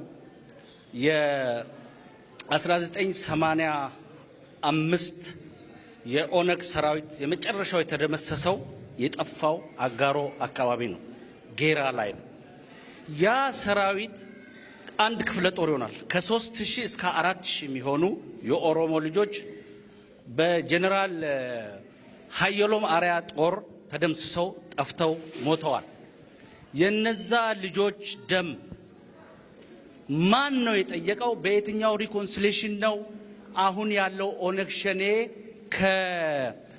ከቲፒኤልኤፍ ጋር አንድ ሆኖ ውጊያ የፈጠረበት ምክንያት እኔ አላውቅም። እንደ አንድ ሰው እንደ አንድ ኢትዮጵያዊ የምጠይቀው የኦነግ ላይ የደረሰው በደል ሁለት ጊዜ ነው። ያኛው ከኔ እድሜ በፊት ስለነበረ ብዙ አላውቀውም። በድርድር ስም ጫካ ያሉ ብዙ ሰራዊቶች እንደተረሸኑ ሰምቻለሁ፣ አውቃለሁ። ግን ይሄ መጨረሻ ላይ ኦነግ ኢትዮጵያ ውስጥ ከገባ በኋላ በሀየሎም አርያ ጦር እኔ ሀየሎምን ባይኔ አይቼዋለሁ። አጋሮ ከተማ ላይ ከጌራ ደምስሰው ሲመጡ ማለት ነው። እና ይሄ በየትኛው ድርድር ነው የኦሮሞ ህዝብ ይሄንን ድርድር ተቀብሎታል ወይ? የየትኛው የኦሮሞ አካል ከቲፒኤልኤፍ ጋር ተደራድሮ ነው ዛሬ ኦነግ ሸኔ ከቲፒኤልኤፍ ጋር ሆኖ ድጋሚ የኢትዮጵያን እየወጋ ያለው? አንድ እሱ ነው። ጨርሻለሁ ጥያቄን። ሌላው እኔ በግሩፕ ፖለቲክስ አላምንም፣ በኢንዲቪጁዋል ነው ማምነው። ሀገርን ህዝብን ሊቀይር የሚችለው ግለሰብ ነው። ከነዛ ግለሰቦች ውስጥ አንዱ አንተ መሆንን ስለማምን እምወዳት ሀገሬን ኢትዮጵያን እንድትታደግልኝ እፈልጋለሁ ጆዋር። ቢኮዝ ሰዎች ግለሰቦች ጥቂት ግለሰቦች ናቸው ሀገር የሚቀይሩት። ከነዛ ውስጥ አንዱ ጆዋር ስለሆነ ኦኬ አንድ አኒ ዳምሳን ቀባ ጋፊን ቀቡ ዳምሲ ኺያ ኦሮሞ ዳፊ ሀዮታ ኦሮሞቲፍ nuti warri bishingaarraa shimbirroo eegaa guddate shimbirroon dura bishingaan isiin duftee nyaattu isa dhaajee ol bahe hafarxaammaa isa biraan ol baaten tuyxu. Kanaafuu bobbaan kanaan dura sirra godhame gandaa Habashaatiin ni beeyna. Isa ija banate ija dhaamsuudha. Arraas nuti Kaisaa hayyoonni Oromoodha waldiddaa idduu jirtu mari'atanii fixuu dhaba dhagaa walitti haruu akka dhaabanii. Karabbiin jaalala isaa ilma namaaf kenne dura rabbiin isa jaalate jennaani jaalala isaa ilma namaaf dabarse. Rabbiin bakka kanatti yoom gadda dhageenna osoo jennu gammachuu rabbiin adda nu dhageessise alhamdulillah rabbil aalamiin rabbiin bakka kana adda nama isa argu nu taasise. Gaafiin qabuun dhaamsa qaba. Dhaamsi an qabu rakkina ummata Arsii lixaa aanaa shaallaa akkasuma shaashamanne abaa'oo jedhanii durriyyee achi keessatti ijaaramte ummata gargaaraaruuf dhaamsa qaban. Warri abaa'oodha jettanii ijoollee durriyyee achi keessatti ijaaramte gargaaruu jirtan hadara ummanni biyya alaa ijoolleen biyya arabaa jirtan ka biyya alaa kana keessa jirtan isiniif dhaamsa qaban. Ummanni keenya wal fixuu jira, garagalee ofii isaatii wal fixuu jira. Nuti ummanni aanaa shaallaa ummanni keenya seeraan bulaa, gadaan bulaa, hangafaan bulaa, jaarsaan bulaa. Ofiif bulcha ummanni keenya mootummaallee sodaatu 2016 ummata seenaa qabu. Ummata osoo kutaa 10 takka keessa bakka takka ummanni bahee waraana mootummaatti tokkosini ummata bahee itti tokkosee ofirraa qabe hin beektan. So kanaafi ani dhaamsa qaba ummata waboodha jettanii ijoollee durriyyee achi keessatti ijaaramte gargaaruu jirtaniif hadaraa kan gargaarre nama bakka itti alaamee tokkosu hin beekne hin gargaaran hin bitaniif maal jennaan ufittuu tokko sawaan ta'eef abbaa isaanii ajjeesuu jiranii obboleessa isaanii ajjeesuu jiranii soo kanaafi hadaraa isinitti haa ta'u kana dhaamsa qaba galatoomaa bagana gayaan rakkoo san keessaa baatee as geesse sin janna bagana gayaan fuuldura keenya si agarree duraan si rakkannee waa hedduu firii Jawaar Mohaammed jechuu turre alhamdulillah baga rabbiin asin si ga'e lammaffaa duraan dursoo Oromoon rakkoo guddoo keessa jira amma yeroo ammaa ifiif ol fixu jirra ifiif ol lolu jirra ammoo kan ubitu khabiraati khawalin nulaqu khabiraati maaliif paartiin Oromoo kafaa abaa'oo jettan eega ummataa dhaabbattan tokko maan taane maal adda babahuun tun yoo tun hin taane bilisummaan hin jirtu ifiif dhahaa walii haruu jirra ilaa haddii baandiraa kana dhaabisin ja'anitti gartee duraan dursoo kana lammaffaa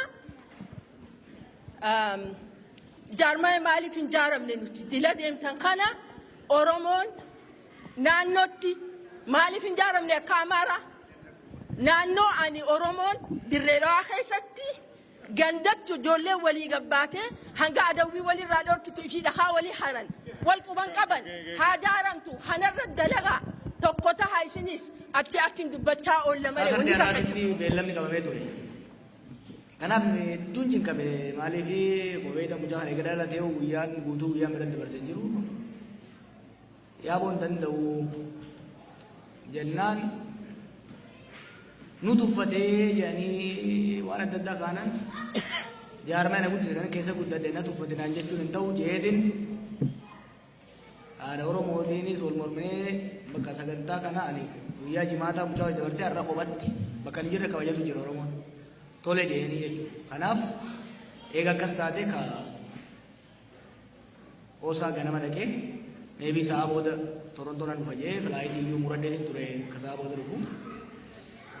Eegan tole jedheen booda hayyoota keessaa namni tokko dhufee dhimma hirmaannaa keetii wal dhibdee kaasee jira boordii keessatti jaarmee baqaquuf deemaa kanaafuu osoo haftee yaada joonaa kaafnan aboon duraan illee yeroon hin qabne barsee mucaa dhiiseetiin dhufu ka'e rabbii galata isinii haa galchu warri Torontoo immoo galma galmeeffate warri Torontoo biran dhaqa ani maqaa kiyya naa jecha jaarmeen Oromoo dhiisi wiixaan Oromoon lakka baqa kun barbaadu. Kanaaf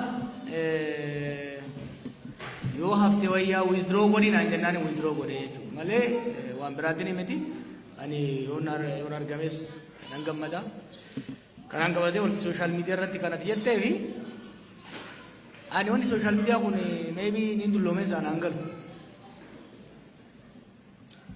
Wanni namni irratti waan kanarra waloluuf naan galu. Kanaaf dhaamsee yeroo baay'ee deebi'u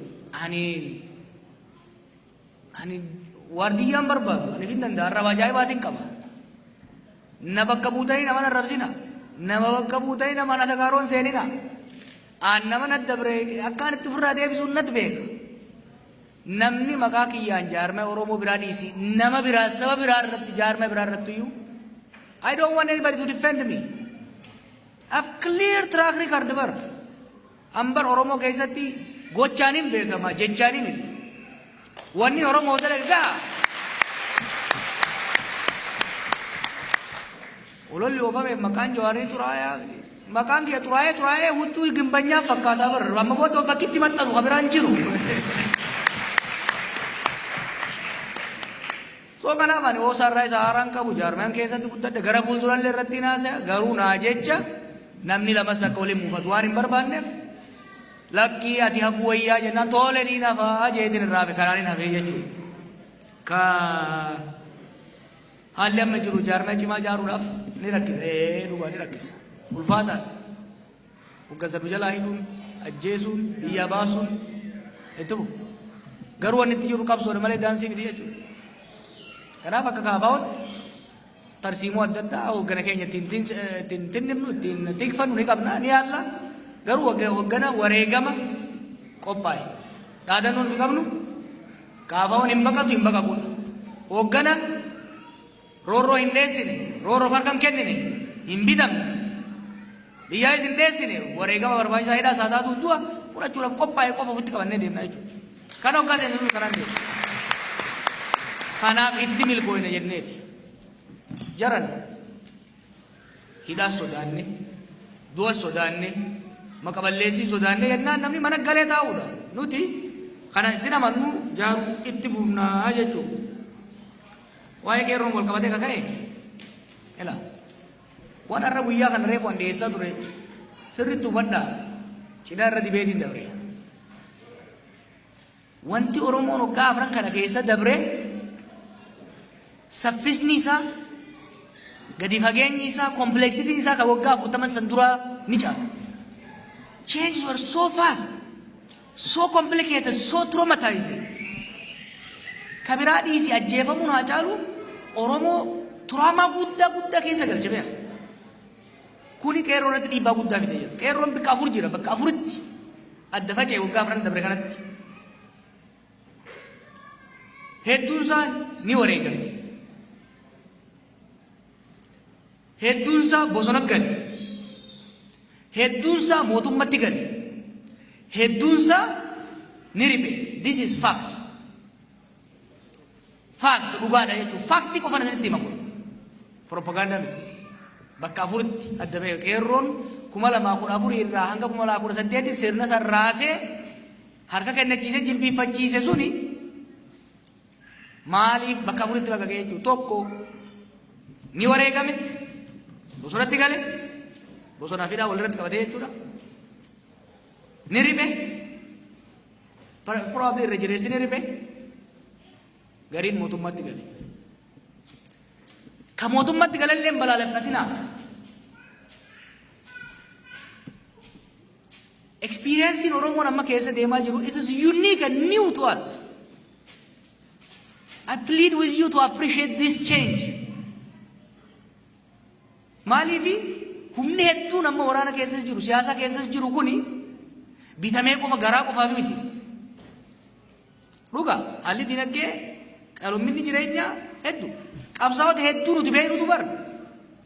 Aboota dhiibne alagaa ofirraa buufne nama keenyarra keenya amma boodallee hin dhiibnu kan nyaatu wajji nyaanna jee gatti galeessa jira. Lakki dhiibne xiqqaattullee arganne jallatullee keenyuma ka ormaa fitti deebisuurra kanuma qabnee hanga birraa foon qalchiru kanuma jalteenyaa ka jeetti dabalamees jira. Sirna kanatti jechuudha. Oromootu wallalaa jira hoggaan jiru. It is a fact. Nama hedduudha fudhatamuu dhabuu danda'a. It is a fact. Ijoolleen hogganaa ture bakka afuritti jibahee jechuudha. Gariinni wareegaman yookiin hidhaman hedduun isaanii bosona galan, hedduun isaanii mootummatti galan, kun immoo ni ribe. Maaliif hoggaa jenne wanti waggaa afran Oromoon keessa dabre isa new to us. Waggoota san duraatiif qabsaa'aa turre. Baroota san duraatitti warri sirnatti seenu simply akka bitamaatti dismiss gochuu dandeessa. Ka ammaa kun garuu akkasitti dismiss gochuulleen is a very simplistic. Akkasumas ammoo warri mootummaarra jiru ijoollee teenya ta gaara galte faranjiin maal jetti angry boys jetti no. Hayyoota gurguddoo qabsaa'ota gameeyyii qabeenya mana isaanii haadha warraa isaanii meeqa gatanii bosona galanii jiran. Akka waan hojii dhabaniituma aaraa galanii akkasi miti. Ni ganamne carraaqqi aarsaa Oromoo waggaa 50titu butamee qilee dhaqee haqa tana bakka deemnaa jee bosona galee jira jechuudha. Kanan deebisa jee immoo bifa adda addaatiin kan wareegame kan hidhaa jiru immoo kumaatamaan jira. Haalli jiru kun mataa weerarsee karaa itti deemu garanas yoo gore Oromoo ajjeesa. Garanas yoo gore Oromoon ajjeesa. Abaan Oromoon ajjeesu Oromoo ajjeesu keessan seenu jee ka adabatee taa'u immoo majooritiidha jechuudha. It is essential akka hawaasaatti akka Oromootti waggoonni afran kun for first time Oromoon aangoos qaba. Mootummaa irrattis fincila. This is new experience. Oromoos walis lola, Oromoos lola. This is new experience. Kana sirriitti qorachuudha barbaachisa kallattii adda addaatirraa. Hayyuun keenya hogganyi keenya slogaanii keessaa dhaadannoo keessaa bahee sirriitti qorachuu danda'uu qaba. Because this new phenomena requires deeper understanding. Yoo keessaa bahu it's very dangerous. Isinitti nima. We are in more danger. Arda. Maalifi amma internaalidha. Yoo yaadatan kuma lama kudha torba kuma lama kudha jaha kan hin jechaa ture. Even hoggaa biyyaan gootu dhufaa ture waan hin jechaa ture. Amma irraa ammaa uummanni Oromoo roorroo alagaa caalaa roorroo nama ifiit irra laaleeffata. Obsuun danda'u. Kanaaf hoggansi Oromoo gara fuulduraatti dhufu of eeggannoo cimaa godhuu qaba. Jee publicly dubbataan ture dhuunfaallee itti waachaan ture. Haalli amma Oromoo keessa qeerroo qofa keessa miti. Hawaasuma keenya keessa. Ani namoota natti taasisan. Loltoota mootummaa nan dubbisa. Ijoollee hedduu barbaanee dhufee nagayatti nuti amma booda hidhaan barbaannuu hin dandeenyu kajee bosona gale. Hedduun ka wareegamee jira. Hundarraa waan warra mootummaatti galees waan mootummaa hoggansi dalagutti illee walii galuu baatan tanuma qabannee immoo tabiraatti itti deemna kajee immoo du'aa jiru jira. Reeffi viidiyoo irratti gamaa gamanaaf maxxanfamu kun bar Oromoo qeerroodha bar. Lachuu qeerroodha bar. Ilmaan aayyoo fi aabbooti bar. Akka waan diina hamaa gaara gamaa dhufeetitti ka gamaa gamanaa itti faarfamu kun ka warri mootummaarra jiru shanee jee fixee lafarra harkisu kun ka warri kun bildiginnaa bitamtuu jee ajees kun they are all Oromos. Many of them are qeerros. This is fact. Dhaga'uun barbaadan ta'a. But this is fact. Ijoollee kalee an bobbaasee qabsaa'ee alagaa ofirraa buuseetu walitti garagalee walitti jira. This is serious. Kana dubbachuu yoo nama muufachiisu taate muufadhaa. But it's a fact. San qofaa miti consequence guddaadha qaba. We must admit Oromoon internal civil war keessa jira. Gara fuuldura immoo kanarra hammaataa deema. Careful yoon deemin. Akkuma reefu jeetti mootummaan tunis Oromoodhaan lolaa sireen isiin jajjabeeffattu hin jiraatu. Kana beekuun barbaachisaa.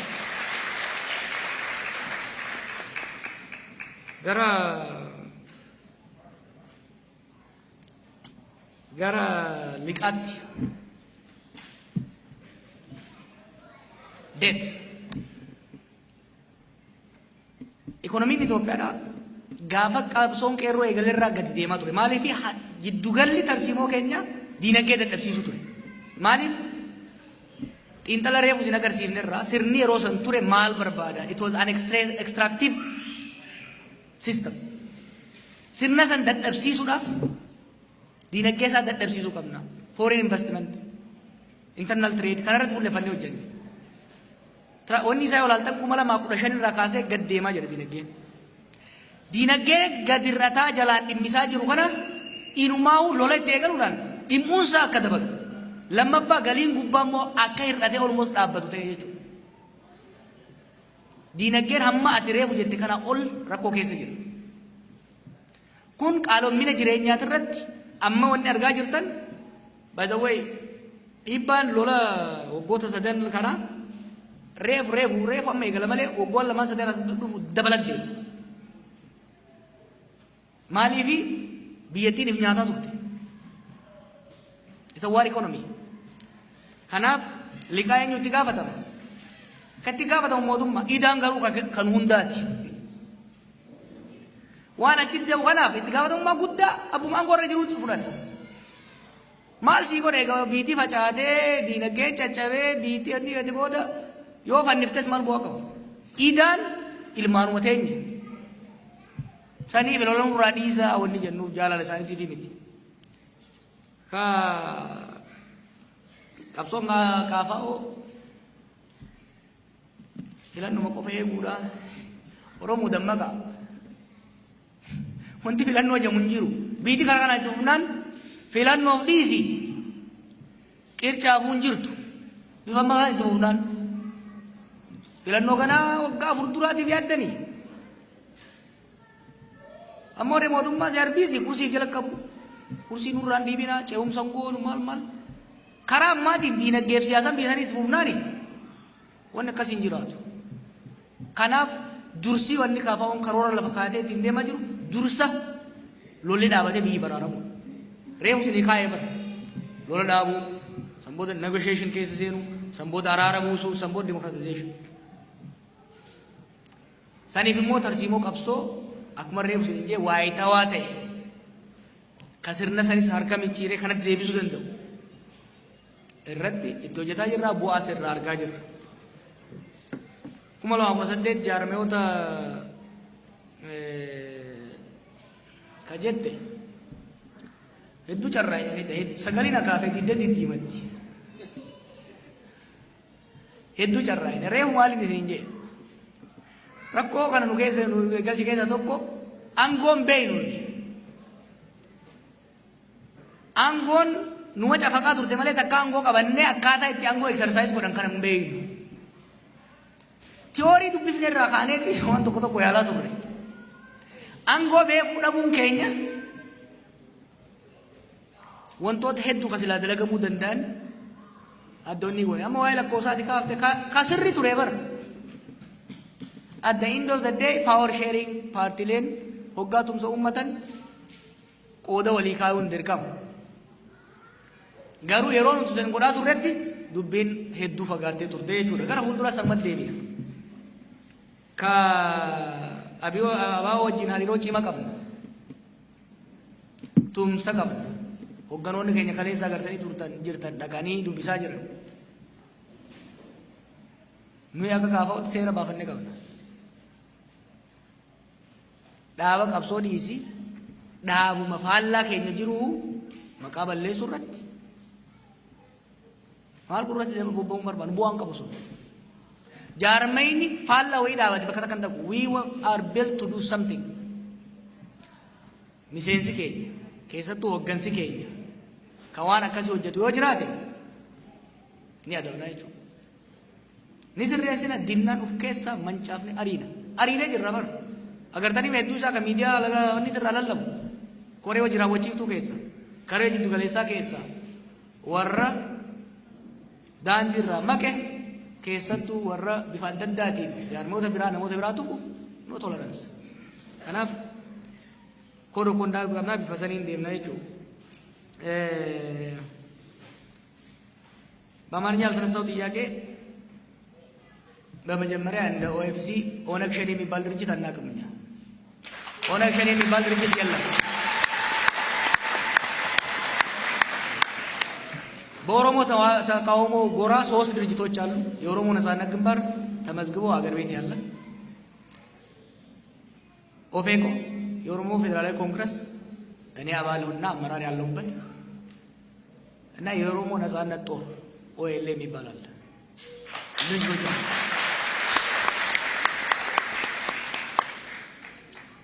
ለመተቸት ከፈለክ በስሙ ጥራው። በቃ ምንም ማንቆሻቆሻ አያስፈልግም። ለመተቸት ከፈለክ ኦነግ በለው ኦኤልኤ በለው፣ በዳቦ ስም ግን አትጥራው። በዳቦ ስም መጥራት አያስፈልግም ለመተቸት።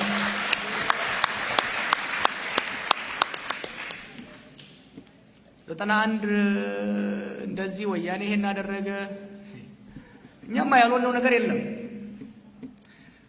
ወደ ስልጣን የወጣ በሙሉ አመራራችንን ሲገል፣ ህዝባችንን ሲበዘብዝ፣ ሲያቆረቁዝ ቅድም እኮ አሳየው አይደለም እንዴ? ከምኒልክ ጀምሮ እስከ አሁኑ ስራ ድረስ ለኦሮሞ አልፎለት አያውቅም። ቂም ግን አንይዝም። በበቀል አንመራም። ምክንያቱም ለሀገርም ለህዝባችንም አይጠቅምም። አንረሳም፣ ጠባሳችንን አንረሳም፣ የሆነውን አንረሳም። በቂም ግን አንመራም።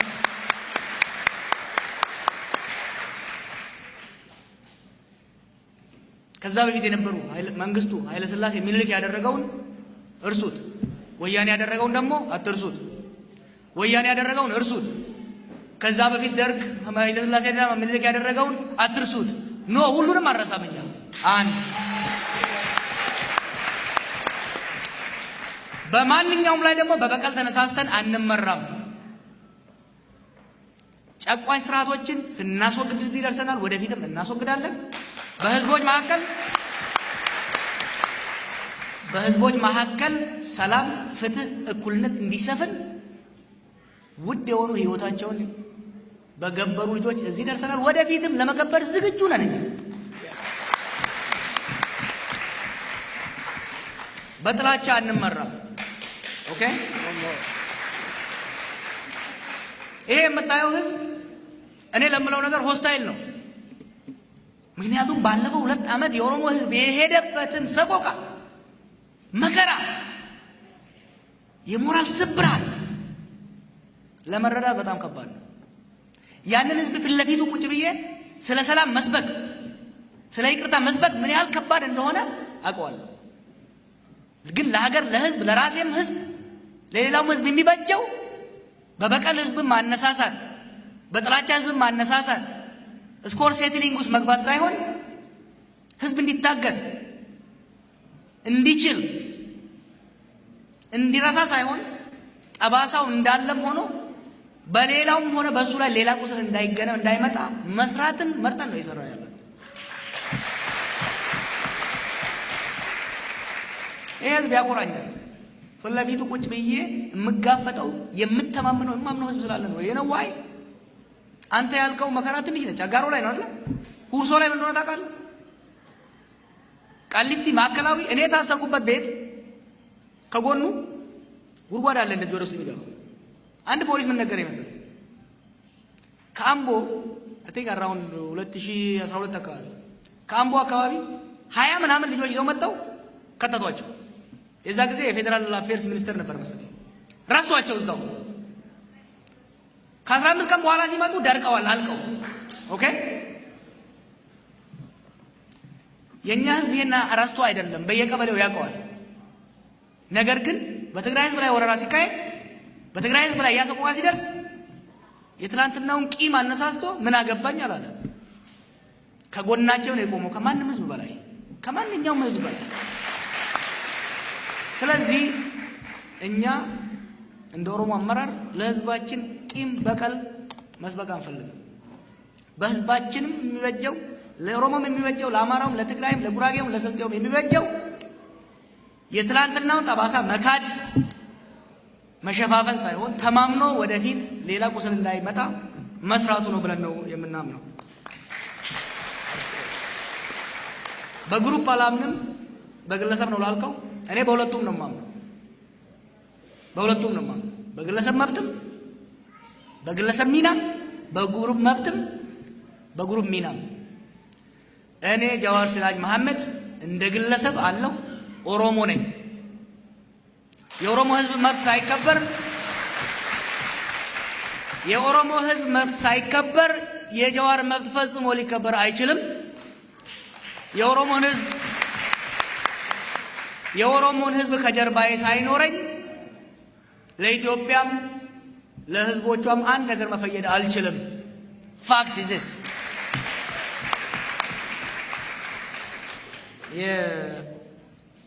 የአገራችን በማደን ላይ ላደረስከው ተማጽኖ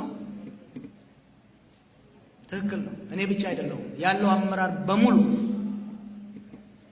አንዱም ሰው ኤክስክሉድ ሳይደረግ አብይ፣ መሮ፣ ደብረጽዮን፣ ከፋለ፣ ሁሉም ሙስጠፌ፣ ኦኤንኤልኤፍ፣ ሁሉም ካልተረባረበ በአንድ ሰው የምትድን ኢትዮጵያ፣ በአንድ ሰው የሚመጣ በአንድ ፓርቲ የሚመጣ ሰላም ኢትዮጵያ ውስጥ ሊኖር አይችልም።